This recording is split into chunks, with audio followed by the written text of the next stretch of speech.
നമ്മുടെ കുഞ്ഞുങ്ങൾ നല്ല കുരുത്തക്കേടൊക്കെ കാണിക്കുമ്പോൾ ചില സമയത്ത് നമ്മൾ എന്ത് ചെയ്യണം എന്ന് അറിയാതെ നിൽക്കാറുണ്ട് അല്ലെ.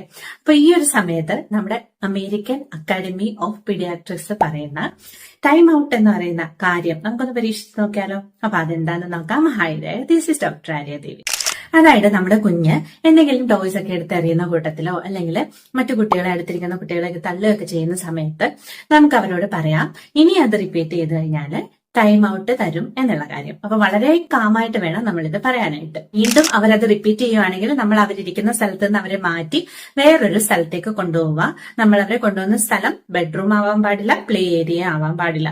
എന്നിട്ട് നമ്മൾ അവർക്ക് സ്ക്രീനും കൊടുക്കാൻ പാടില്ല, കളിക്കാനായിട്ടുള്ള മറ്റു കളിപ്പാട്ടങ്ങളൊന്നും തന്നെ കൊടുക്കാൻ പാടില്ല. എന്നിട്ട് ആ ഒരു ടൈം കഴിയുമ്പോൾ, അതായത് 3 വയസ്സാണെങ്കിൽ 3 മിനിറ്റ്, 4 വയസ്സാണെങ്കിൽ 4 മിനിറ്റ് എന്നുള്ള രീതിയിൽ അതിങ്ങനെ നമുക്ക് ടൈം കൂട്ടിക്കൊണ്ടുവരാം, ഓരോ മിനിറ്റ് കൂട്ടിക്കൊണ്ടുവരാം.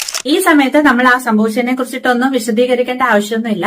നമ്മൾ സംസാരിക്കാതിരിക്കുന്ന സമയം തന്നെ കാര്യങ്ങളെല്ലാം ബെറ്റർ ആയിക്കോളും. അതിനുശേഷം നമ്മൾ കുഞ്ഞുങ്ങളെ ഗ്രഡ്ജ് ഒന്നും കാണിക്കാൻ പാടില്ല, അതായത് ദേഷ്യമോ അല്ലെങ്കിൽ അവരെ വിഷമിപ്പിക്കുന്ന പോലെ ഒന്നും പറയാൻ പാടില്ല. പിന്നെ അവരെ ഫ്രീ ആക്കി കളിക്കാനായിട്ട് വിടുക.